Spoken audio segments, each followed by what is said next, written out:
பிஸ்மில்லாஹிர் ரஹ்மானிர் ரஹீம். ஏக இறைவனின் சாந்தியும் சமாதானமும் நம் அனைவரின் மீதும் உண்டாவதாக. எல்லா புகழும் இறைவனருவனுக்கு. நம்ம தொடர்ந்து தினமும் ஒரு இபாதத் பார்த்து வரோம். இன்றைக்கி பார்த்திங்கன்னா ஒரு அழகிய துவாவை பார்க்க போகிறோம். எத்தனையோ நேரங்களில் நம்ம எல்லா அமல்களையுமே செஞ்சுருப்போம். ஆனால் நம்மளுடைய தேவைகள் நிறைவேறாமல் இருந்திருக்கலாம், நமக்கான நல்ல விஷயங்கள் நடக்காமல் இருந்திருக்கலாம். ஆனால் இந்த ஒரு துவாவை ஓதுங்க. காலையில் ஓதுனீங்கன்னா சாயங்காலத்துக்குள்ளே ஒரு நல்லது நடக்கும், சாயங்காலம் ஓதுனீங்கன்னா காலையிலுக்குள்ளே ஒரு நல்லது நடக்கும்னு சொல்லலாம். இன்னும் சொல்லப்போனால் நடு இரவில் இதை ஓதுறது இன்னுமே சிறப்பு மிக்கதாக இருக்கும். அப்படி பார்க்கும்போது காலை மாலை இரவுன்னு சொல்லிட்டு எல்லா நேரத்துலையுமே நமக்கு சிறப்பை அள்ளித்தரக்கூடிய ஒரு துவாவை தான் நம்ம பார்க்க போகிறோம். இந்த துவாவை நபி ஸல்லல்லாஹு அலைஹி வஸல்லம் அவர்கள் ரொம்ப சிறப்பித்து சொன்னாங்க. இதை விட சிறந்த துவா இல்லை அப்படிங்கிற அளவுக்கு இதை சிறப்பித்தாங்க. இன்னும் சொல்லும் போது நபி அவர்கள் சொன்னாங்க, இதை ஓதுபவங்க சொர்க்கவாசி. இதை நீங்கள் ஓதிட்டு அந்த அன்னைக்கு நீங்கள் மரணிச்சா கண்டிப்பாக அல்லாஹ் உங்களை என்ன பண்ணுவான், சொர்க்கத்தில் தான் கொண்டு போய் விடுவான்னு சொல்லிட்டு சொல்லியிருக்காங்க. அந்தளவுக்கு சிறப்பான ஒரு துவாவா, நமக்கு வேணுங்கிறதையும் கொடுக்கக்கூடியதாகவும் இருக்குது, இன்னும் நம்மளுடைய சொர்க்கத்தையும் நமக்கு பெற்றுத்தரக்கூடியதாகவும் இருக்குதுன்னா அதை நம்ம தெரிஞ்சுக்காமல் இருக்கலாமா? ஏன்னா நம்மளுடைய வாழ்க்கை அப்படிங்கிறது இங்கேயோட முடிய போகிறதுல மறுமையிலையும் தொடரக்கூடியதாக இருக்குது. ஒரு அமலை செய்யும் போது இந்த உலகத்துடைய பலனை நோக்கி மட்டும் நீங்கள் செய்யாமல் மறுமையுடைய பலனையும் நோக்கி நீங்கள் செய்வது உங்களுக்கு சிறப்பாக இருக்கும். அதனால் மறுமைக்கும் பலன் தரக்கூடிய விஷயமாக இருக்கக்கூடிய இந்த இபாதத்தை தான் நம்ம மற்ற அமல்களை விட முன்னுரிமையை கொடுத்து செய்யணும். அந்த ஒரு துவா தான் சையதுல் இஸ்திக்ஃபார் துவா. நபி ஸல்லல்லாஹு அலைஹி வஸல்லம் அவர்கள் சொன்னாங்க, சையதுல் இஸ்திக்ஃபார் துவாவை நீங்கள் ஓதி வருவதனால நீங்கள் காலை ஓதினா மாலையோ இல்லை மாலை ஓதினால் காலையோ உங்களுடைய தேவைகள் நிறைவேறும். இன்னும் மரணிச்சால் உங்களுக்கு சொர்க்கம் கிடைக்கும். அல்லாஹ் பார்த்தா உங்களுடைய எல்லா பாவங்களையும் மன்னிக்கிறான்.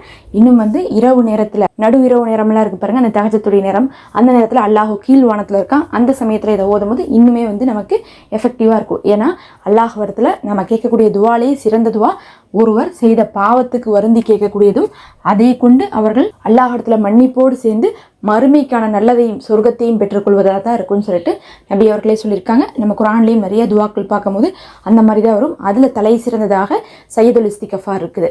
இந்த துவாவை அர்த்தம் உணர்ந்து ஓதுங்க. வெறும் ஒரு தடவை ஓதுனா போதும். உங்களுக்கு அரபி தெரியாட்டினா நம்மளுடைய தாய்மொழியிலையும் கேட்கறதுக்கான உரிமை நமக்கு இருக்குது. அதனால் அரபி மனப்பாடாகாதவங்க நான் சொல்லக்கூடிய தமிழை கேட்டு வச்சுக்கோங்க. தமிழ் அப்படின்னு நான் சொல்கிறது அர்த்தத்தை சொல்கிறேன். அந்த அர்த்தத்தை ஞாபகம் வச்சு அர்த்தத்தை மட்டுமே துவாவாக என்ன பண்ணிக்கோங்க, நீங்கள் கேட்டுக்கொள்ளலாம். இப்போ நான் இந்த துவாவை ஓதி கட்டுறேன். அல்லாஹும்ம அன்த ரப்பி, யா அல்லாஹ் நீதான் என்னுடைய ரப்பு, லா இலாஹா இல்லா அந்த, வணக்கத்துக்குரியவன் உன்னை தவிர வேறு யாருமே இல்லை, ஹலக்குத்தனி நீதான் என்னை படைத்தாய், வ அன அபுதுக்க நான் உன்னுடைய அடிமை, வ அன அலா அகுதிக்க வ வகுதிக்க மஸ்த தகுது இன்னும் உன்னிடத்தில் நான் வாக்குறுதி கொடுத்திருக்கேன், அந்த வாக்குறுதியின்படி நான் நடக்க முயற்சி செய்கிறேன். அஊதுபிக்க மின் ஷர்ரி மா சனஹ்து அபு உலக்க பினிஹ்மத்திக்க அலைய, இன்னும் நான் செய்யக்கூடிய பாவங்களிலிருந்து நான் உன்னிடத்திலே பாதுகாவல் தேடுகிறேன். இன்னும் உன்னுடைய அருட்கொடைகளை என் மீது நிரப்பிவிடு. வ அபூஹுலக்க பிதன்பி ஃபகுஃபிர்லி ஃபஇன்னஹு லா யக்ஃபிரு துனூப இல்லா அந்த, இன்னும் உன்னை தவிர மன்னிப்புக்குரியவன் வேறு யாரும் இல்லை, நீயே எனக்கு மன்னிப்பை கொடுத்து விடியா அல்லா அப்படின்னு நம்ம கேட்குறோம். அதாவது அல்லா இடத்துல என்ன சொல்கிறேன்னா, நான் உன்னுடைய அடிமை தான், நீ என்னுடைய எஜமான், நான் உன்னை மட்டும் தான் வணங்குறேன், உனக்கினையாக நான் யாரையும் ஆக்க மாட்டேன், நான் உன்கிட்ட சில விஷயத்துக்கு வாக்குறுதி கொடுத்துட்டு தான் இந்த உலகத்துக்கு வந்திருக்கேன், நான் பாவம் செய்ய மாட்டேன், உனக்கு மாறு செய்ய மாட்டேன், உன் பேச்சை கேட்பேன், உன்னுடைய நபியை நான் பின்பற்றுவேன்னு சொல்லியிருக்கேன்ல. ஆனால் இந்த உலகத்துக்கு ஏதோ ஒரு கட்டத்தில் சில விஷயங்களை நான் பாவமாக செஞ்சிட்ருக்கேன், நான் ஒத்துக்கிறேன், நீ எனக்கு கொடுத்த நிஹ்மத்துகள் அனைத்தையும் நான் ஒத்துக்கிறேன், நான் உனக்கு கொடுத்த வாக்குறுதிகளையும் நான் ஒத்துக்கிறேன், அதே நேரத்தில் நான் தவறு செஞ்சுட்டேன், அதனால் என்னுடைய தவறுகளை நீ மன்னிச்சிரு, உன்னுடைய நிஹ்மத்துகளுக்கு முன்னாடி உன்னுடைய கருணைக்கு முன்னாடி என்னுடைய தவறு ஒன்றுமே இல்லை, அதை நீ மன்னிச்சிரு, இன்னும் ஒன்றை தவிர வேறு யாருமே மன்னிக்கக்கூடியவன் கிடையாது, உங்ககிட்ட தான் நாங்களாம் மீண்டு வர போகிறோம் அப்படிங்கிறதே நம்ம சொல்கிறோம்.